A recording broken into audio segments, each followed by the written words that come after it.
the winter fuel payment, it has somehow become umbilically attached in the public's mind. Ironically, it was kind of the worst thing that they could have ever done, because the country had just voted for change. We thought it was a change of direction. It opens the door for the farmers then to say, I'm so pleased that you're looking at winter fuel. Could you now come back and look at our inheritance tax? It opens the door clearly for disability and welfare to be relooked at. So now you've got this U-turn. It begs lots of immediate questions. It begs questions about when this U-turn will happen. Will it be in the spending review in a few weeks? And if it doesn't come until the autumn, then does that mean that pensioners are going to get this winter fuel payment this year? We want to ensure that as we go forward, more pensioners are eligible for winter fuel payment. As you would expect, Mr. Speaker, we will only make decisions we can afford. That is why we will look at that as part of a fiscal event. So that is Keir Starmer, in his rather timid way, signalling something pretty significant, which is that all the rows over winter fuel, all the worries from his own backbenchers are probably going to end, finally, in a U-turn of sorts. And that fiscal event may come as early as next month with the spending review. It was a major moment on the floor of the House of Commons.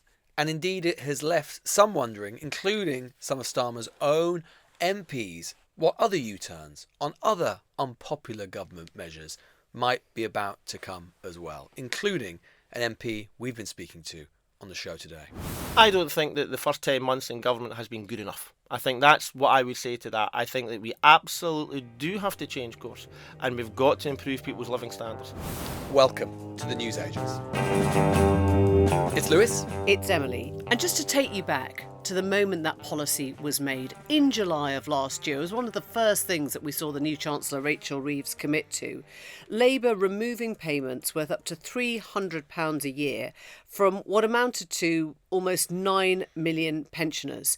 And it really pissed a lot of her party, his party, off straight away, and left many complaining that that wasn't the Labour Party that they just voted into power. And it is weird, this policy, and we've talked about it a lot before. The reaction to it, in some ways, is extraordinary. I mean, if you speak to people who run focus groups, pollsters and so on, it has taken on, this policy, a real outsized importance in terms of public opinion. It has even been described as becoming something akin to tuition fees for the Liberal Democrats, and that seems weird in one sense, in that, the winter fuel payment was, it was important for some people, but it was an ever-diminishing amount of money. It was basically stuck at £300 or so since it was introduced. It wasn't being uprated with inflation, and it wasn't like a kind of massive, it's not like we're talking about a huge part of the welfare state, again, important for some people, but it has taken on this outsized, almost kind of talismanic importance. Almost like the Labour Milk Party. Snatcher was. Yeah, totally, for Thatcher. exactly. I think that's it was about removing something that meant an awful lot to a small number of very vulnerable people. And I think if you talk to Labour MPs, the view about that is that it is partly about how it was done. I mean, because there would have been a Labour, if there'd been more pitch rolling on it, there was a Labour way of justifying it, right? You could say, look, we're just not in a position to be able to afford to pay Richard Branson £300 a year to help with winter fuel payments, right? So we're going to target it at the right people. But because it came out of nowhere... not just Richard Branson. No, indeed, yes. But any rich pensioner. Indeed, exactly. So. Exactly. But because it came out of nowhere, because there was no pitch rolling, no preparation for it in terms of the comms for it, because it was the sort of signature part of that kind of effective mini-budget that Reeves did very shortly after the government came to office. It was basically the first thing they did. It has somehow become umbilically attached in the public's mind. To her. To her and to Starmer himself and the government. I mean, people were really unpleasant, actually. It turned very personal very quickly. I remember speaking to people, outside of London who started talking about Rachel Reeves as that witch. Rachel from Accounts. Rachel from Accounts and that witch. It was seen as a deeply malicious sort of policy. And obviously, in the scheme of things, just as you've said, this was part of what Labour had always said. We are coming into power with a £22 billion black hole. There's a lot of repairing we have to do. It's going to hurt. And I think they wanted it to be not talismanic exactly, but they wanted it to signal they were serious and that they weren't going to be kind of liberal lefty lovies who never did any of the hard cutting that the Tories would be prepared to do. Ironically, it was kind of the worst thing that they could have ever done, because the country had just voted for change. We thought it was a change of direction. We thought that they represented something new, and possibly the tone of compassion was really important in those early weeks. And I think she did get, most of the vitriol for that. And it has slightly stuck, I think, to her. I think they had a problem from the very beginning, which is it was clear that they were trying to emulate and imitate much of the George Osborne political playbook and strategy, in the way that you're right, talking about these cuts almost as a sign of virility and certainly a sign of seriousness. Yeah. The problem is they found for it is that obviously they were not, to state the obvious, George Osborne and David Cameron, and it was not 2010. And what I mean by that is, first of all, in the intervening period in 2010, there was appetite in the country and there was latitude in the country for those cuts because, frankly, there hadn't already been a decade of austerity and you hadn't seen the effects of it. Osborne enjoyed a more supportive press, and as well, frankly, there was not an easy Labour narrative to justify these sorts of cuts in a way that there is an easy Conservative one. And this is the point. George Osborne and David Cameron had stood, to their credit or discredit, they had stood in 2010 on a platform of cuts.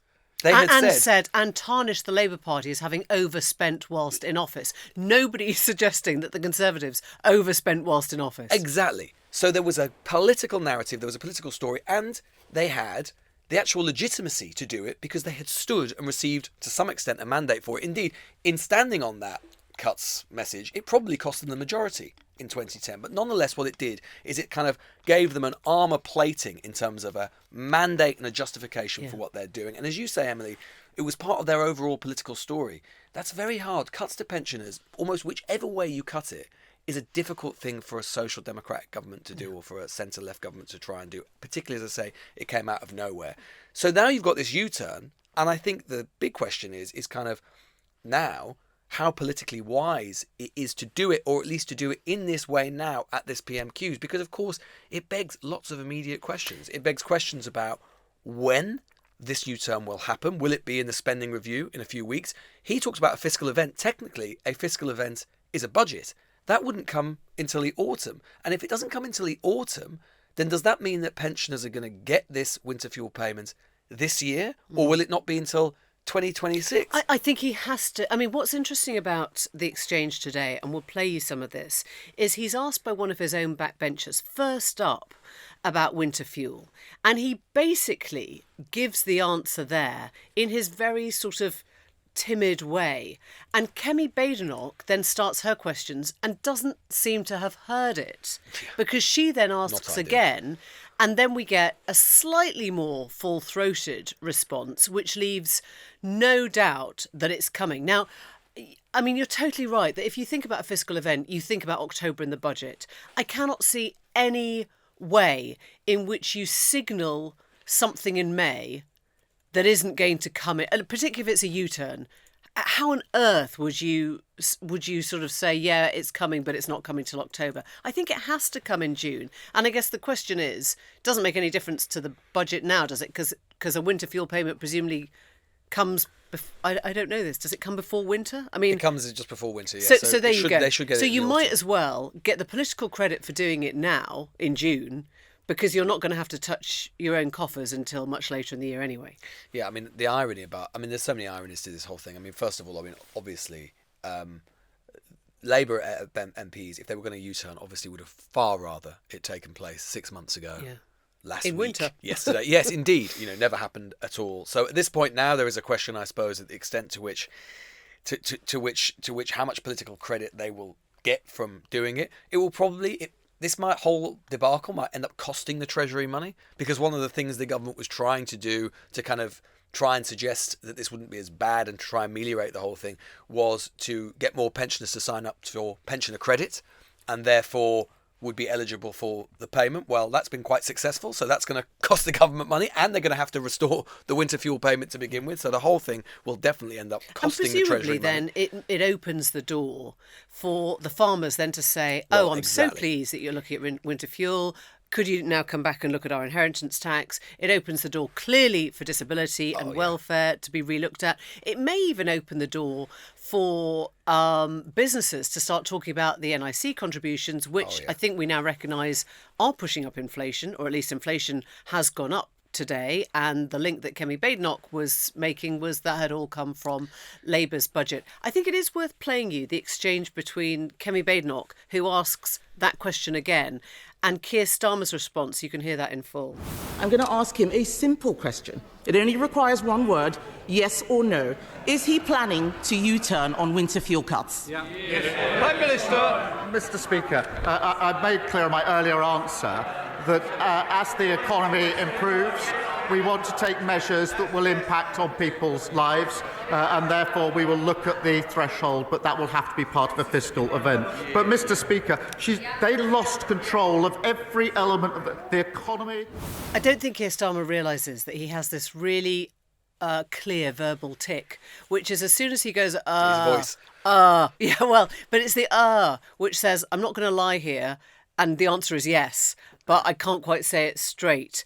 But he's basically told her twice now that there is going to be a U-turn. She didn't hear it. No. And he's essentially said, not once but twice in the same PMQs, how much clearer can I be? Now, he obviously could be a lot clearer, but he thinks he's spelling it out there. Yeah, and I mean, obviously, one of the other big questions will be when he's talking about wanting more pensioners to receive it, where the threshold's going to be. Because I think it's not going to be, I think it's highly unlikely it's going to be a complete reversal, right? Poor Richard Branson. He's still yes, not indeed. going to I suspect poor Richard is going to have to do without the 300 quid this year. Yeah. How will he keep the lights on in the Caribbean? It is, but it's going to be a change in the threshold, i.e. before it was basically the level at which you get pensioner credit, which is low.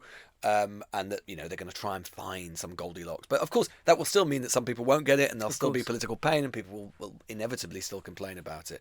What was also interesting, what's interesting at the moment about sort of wider economic policy in the government, or something we've learned about it in the last 24 hours, and this does feed into that, is something else that came up at PMQs, which is a letter which the Daily Telegraph have got their hands on, a memo from Angela Rayner, the Deputy Prime Minister, titled "Alternative Proposals for Raising Revenue."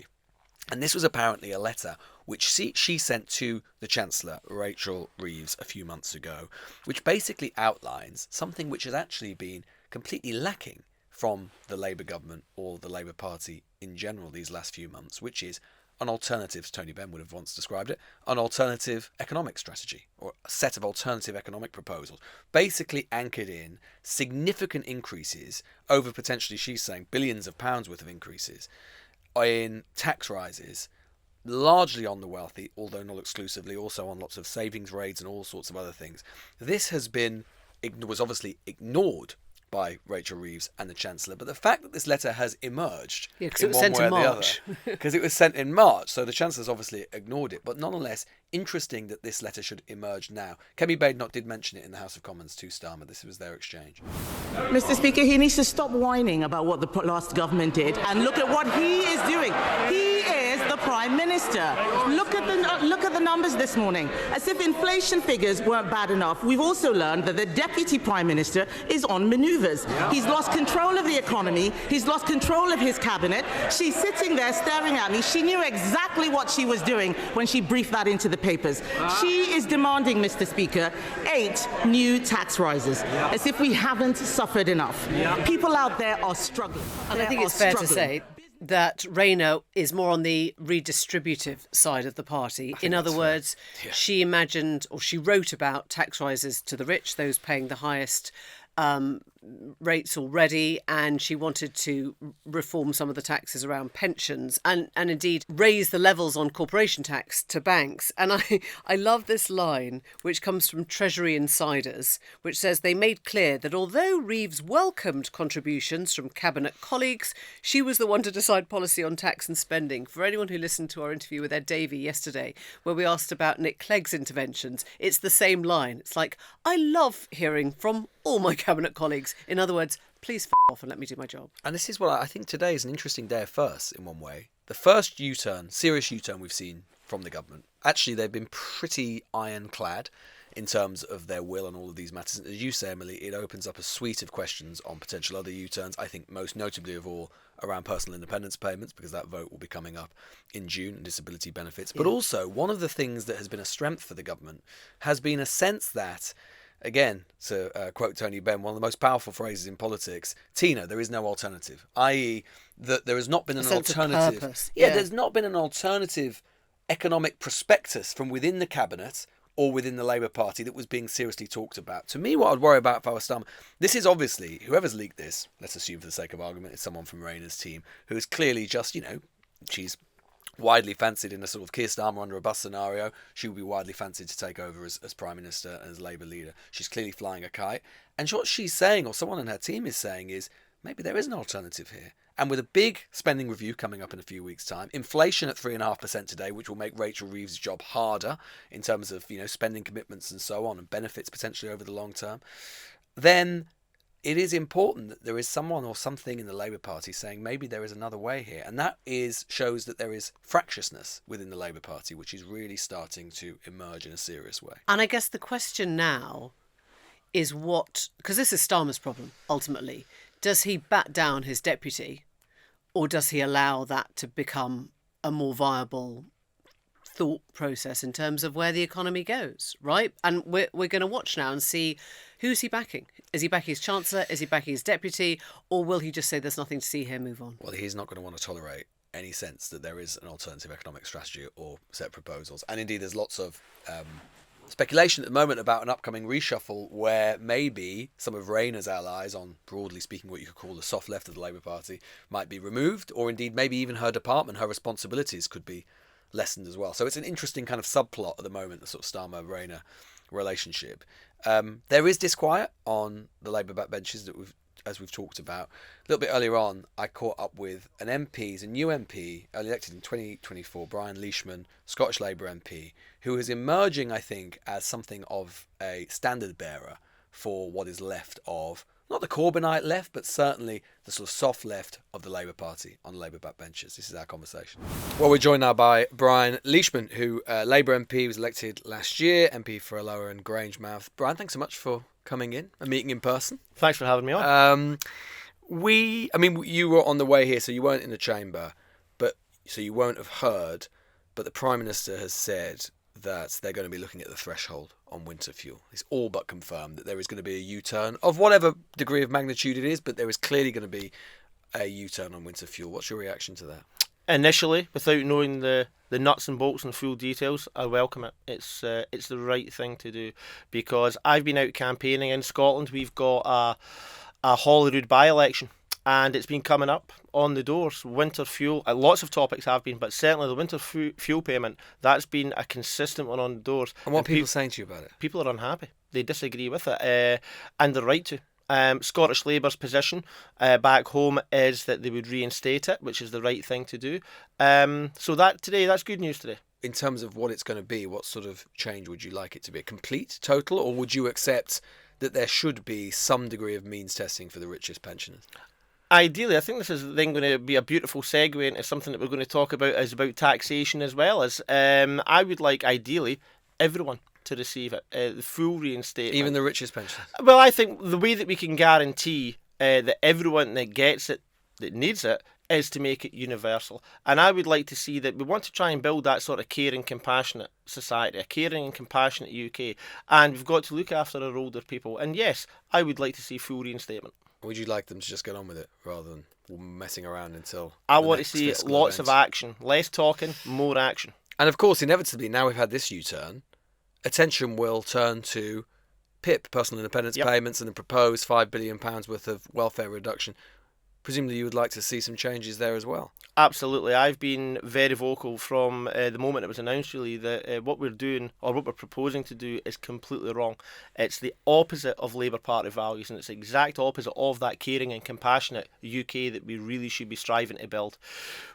Absolutely, I am all for, let me just say on the record, of course, if people can work, I would love them to work. That's a noble cause. However, it cannot be done at the expense of people that are, to be honest, some of the most vulnerable and disadvantaged people in society anyway. When we look at the criteria, we've got to make sure that people that need PIP don't lose it. So obviously you and your colleagues who have been agitating publicly and privately to the Prime Minister, to the Chancellor, to other Cabinet Ministers, saying we need to get a change on winter fuel, you're now going to be doing the same thing. You already have been, but do you expect that there may be another U-turn on PIP? I certainly hope so. Do you think it's likely? I think it is likely. Speaking with colleagues in the Labour Party within Parliament, then absolutely there is a growing number of us that appreciate that this is not in line with Labour Party values. There's many reasons why people join the Labour Party. I didn't join the Labour Party to impoverish people. I want to try and build that society that we need, and that is a redistribution of wealth and power across society, and basically lifting people out of poverty.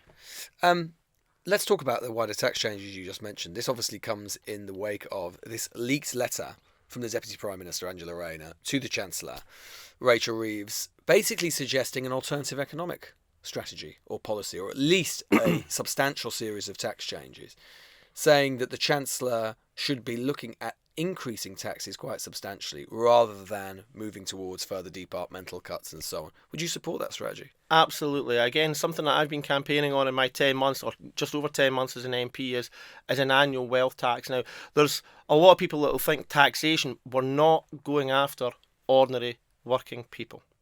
What we've got to do is we've got to have the multimillionaires and the billionaires in the UK, we've got to have them paying their fair share and more money. Something that I've been campaigning on is this 2% annual wealth tax on people with assets of more than £10 million.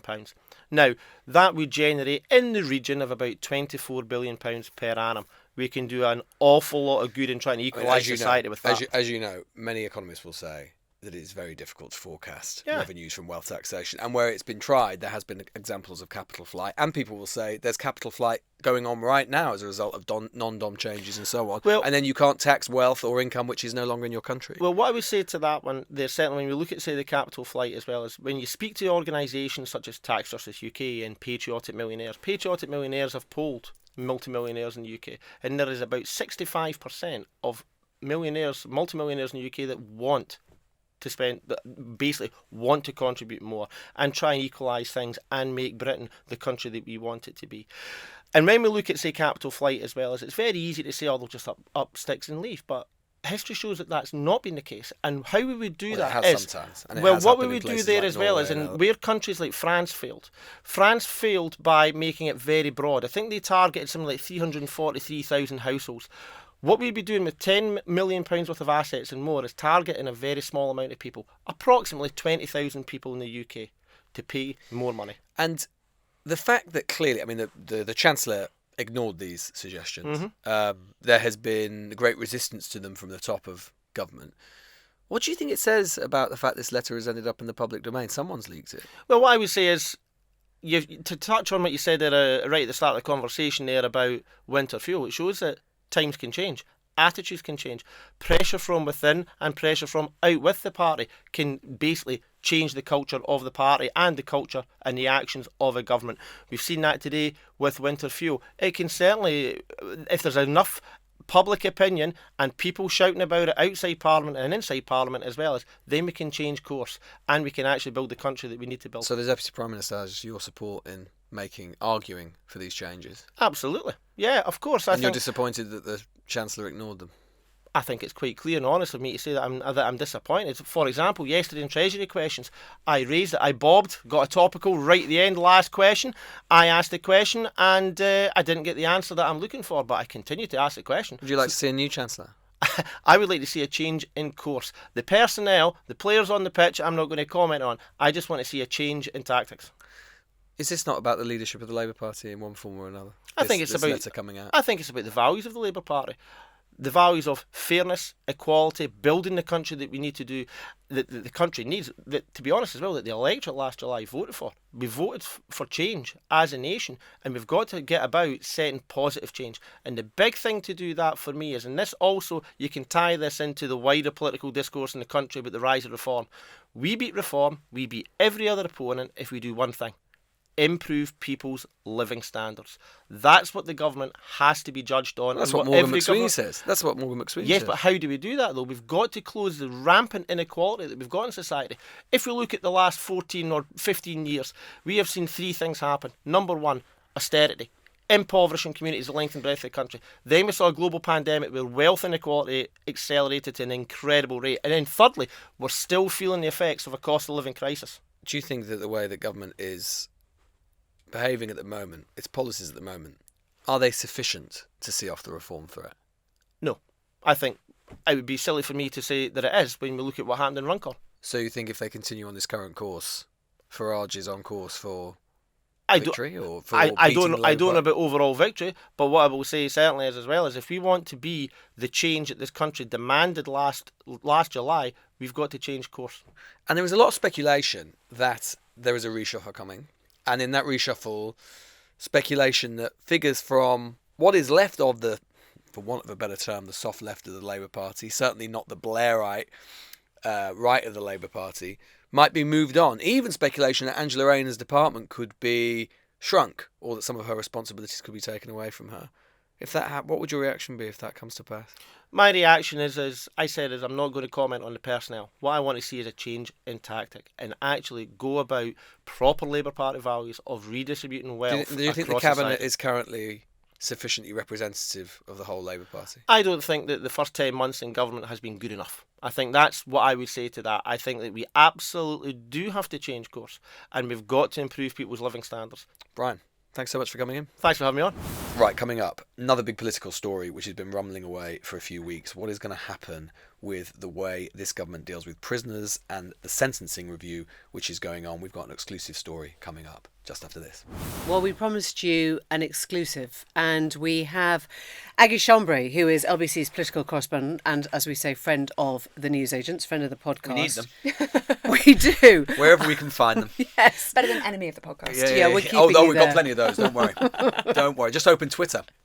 Very nice to have you. Thank you Aggie. very much. And we are looking ahead to a big moment tomorrow, the sentencing review. Just bring us up to date on what this means. So this has basically been in the works for months and months and months. The sentencing review is happening because fundamentally there is just not enough space in prisons. When Shabana Mahmood, who's the Lord Chancellor and the Justice Secretary, got into the department, she basically said she had this briefing with officials where they were like, there's going to be a breakdown in law and order. We're going to have to stop arresting people within a few weeks, basically. And so they sort of then put in measures. The previous Conservative government had put in some measures as well, where basically they released people early. But they commissioned this review to be done by David Gauke, who you will remember was a Conservative. He was the Justice Secretary under the Conservatives. And he has basically done this review. He spent months and months and months working on it. He's been out to Texas to look at how they do justice with Shabana Mahmood. They just kill people there. Well, so actually they have this they have this thing in Texas, which we expect to be part of the review tomorrow, called good behaviour credits, where basically if you behave well in prison, you get let out early. And they say it's really helped with rehabilitation in Texas. So that's something they've really pointed to. But basically it has been billed as the biggest prison reform, sentencing reform in 3 decades. Someone said to me yesterday, biggest ever. And they are going to kind of fundamentally change not how long people go to prison for, but kind of things around who's sent to prison. So, for example, in short sentences, there'll be a presumption against short sentences, we expect, which basically means if you're sentenced to under 12 months, you wouldn't necessarily go to prison. The presumption would be against doing that. That's something David Gauke has been in favour of for a long time. So it might not be the sentencing that changes, but the actual amount of time served in prison. So it is basically the sentencing, and actually it's really interesting you say that, because if you look back, most people who think about the justice system will basically say part of the reason that our prisons are running out of space, and we're looking at 88,000 people in prison at the moment, they will point to the fact that basically since Michael Howard was Home Secretary, sentences have been getting longer and longer and longer. And that's basically pointed to as one of the main problems. I don't think there will be anything on sentences being reduced tomorrow, but it will mean fewer people go to prison. So, for example, those short sentences. And then the bit that I can kind of say exclusively as well is, so there is going to be this progression model where basically people will be let out earlier. So that's that good behaviour credits thing I was talking about. So after a third of the time in prison, 33%, some people will be let out at that stage. At the moment, a standard determinant sentence, you'd be let out 50% or 40%. That was something Labour brought in. Now you'd be let out at just 33% of your sentence. Yeah. You would then spend 33% of your sentence in enhanced supervision in the community.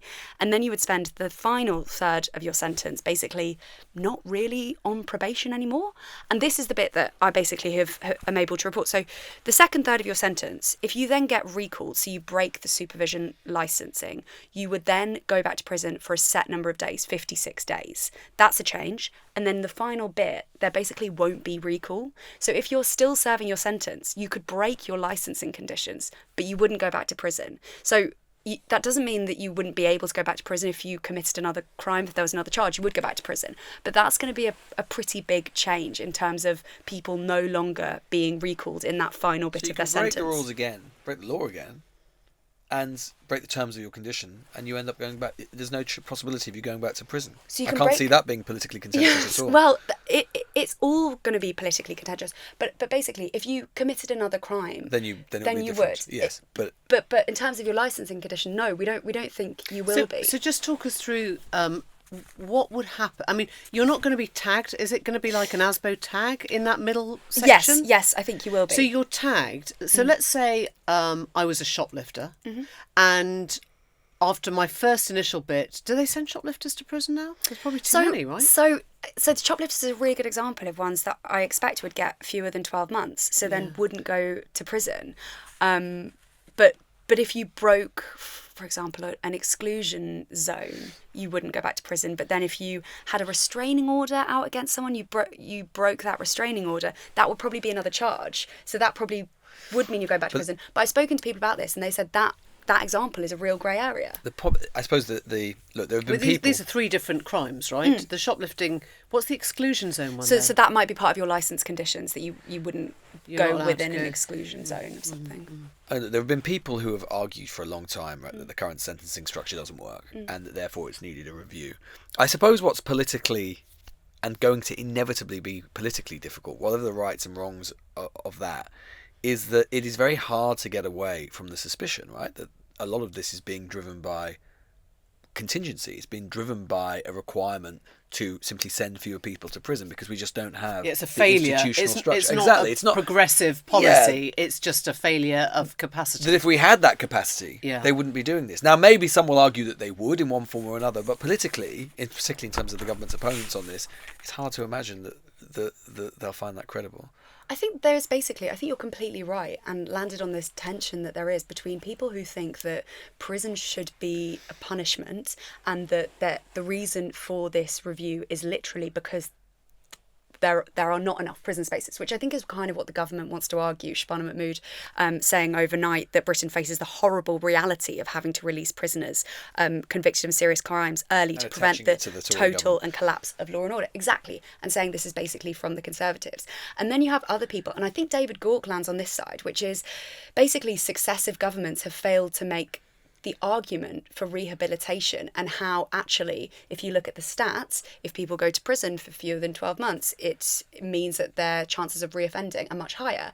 And actually talking about how it can be much more successful for people to be punished outside of prison. Are you saying that the longer you spend in prison, the more likely you are to become a criminal? Yes. No. It's basically about whether you go to prison at all, really. So if you're put into the prison system for an amount of time, then it basically means, you leave your home, you leave your job, your life is upended. And the line that Shabana Mahmood, who's the Justice Secretary, will always say is, our prison systems create better criminals rather than better citizens. Yeah. And the stats, I think, show that it's basically punishment outside of prison found that adults released from custodial sentences of less than 12 months had a reoffending rate of 56.9%. And then if they were punished in the community, it's a reoffending rate of 33%. So it's much higher if you're sent to prison at all. And also, particularly, the argument is, right, that a lot of those people who are often sent by magistrates are for sentences less than 12 months, they're homeless, they're got addiction problems, or whatever it happens to be, and therefore you're simply compounding these problems by sending them to prison. But these are sophisticated arguments. If you take that to its logical conclusion, this is an argument where you don't often presumably get sophistication. Not going to prison is better. Is better.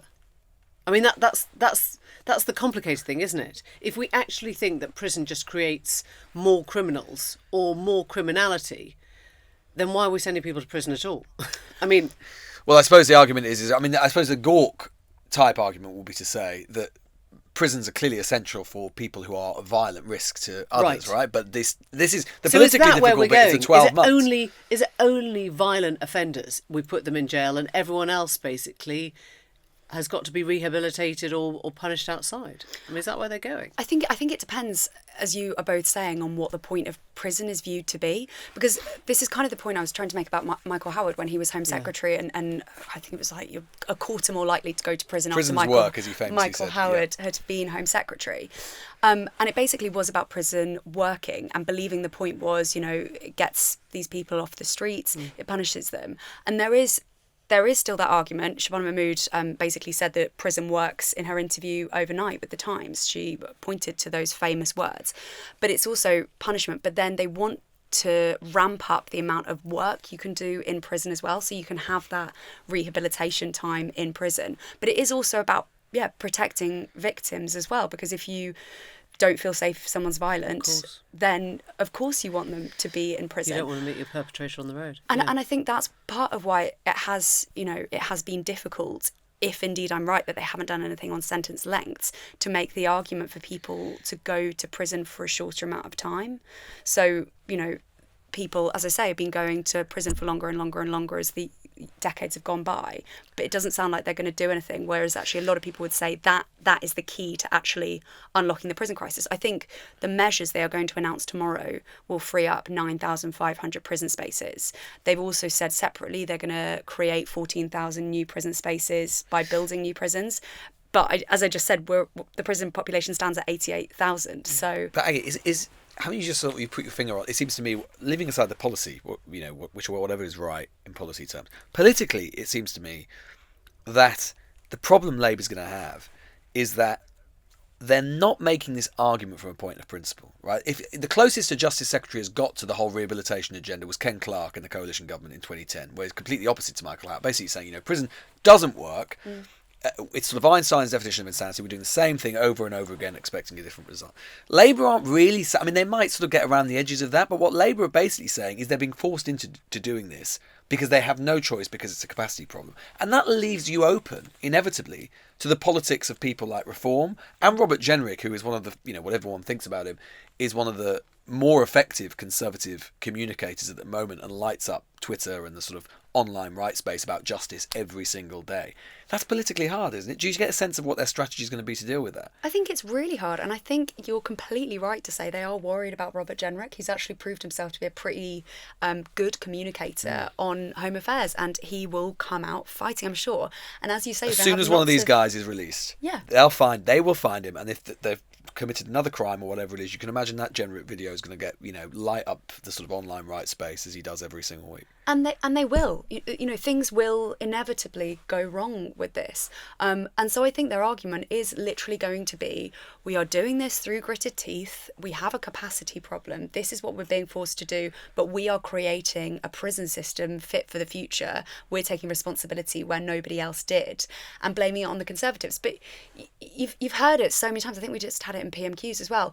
People are getting fed up about hearing about the Conservatives being at fault for everything, and I'm not sure how clearly that will land. And also, there is this, I think, tension between what Gork is doing, which is talking about the reform agenda and how you need to change to increase rehabilitation, etc., and what Shabana Mahmood and team want to do, which is basically to say, we have to do this because of space. Friend of the podcast, Aggie Chambre. Still friend of the podcast after that? Will you try and find us another one? Yes, another friend, yes. Yeah, excellent. I quite like foe of the pod. That's quite good, isn't it?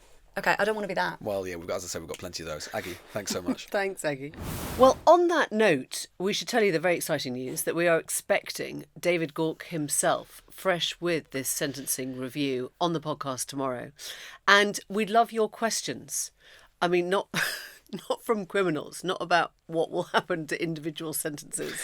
But we'd like to hear your thoughts and your questions for the man who used to be the Justice Minister, Secretary, and who has now come up with these new proposals. So you can send those to newsagents at global.com. Also, if you were at Stansted Airport this morning and you happened to see, at 5 o'clock in the morning, happened to see John Sopel, who claims he was drinking a pint at 5 a.m. at the Wetherspoons in Stansted. I don't believe it. I don't think he ever set foot inside. But we remain to be corrected. If you saw that man... Yeah. let Guess us where know. he's going. Guess Answers where on he's a going. postcard Yeah, from yeah. Bilbao. Yeah. Oops. Oh boy. See you tomorrow. Bye. Bye-bye. The Newsagents. This is a Global Player original podcast.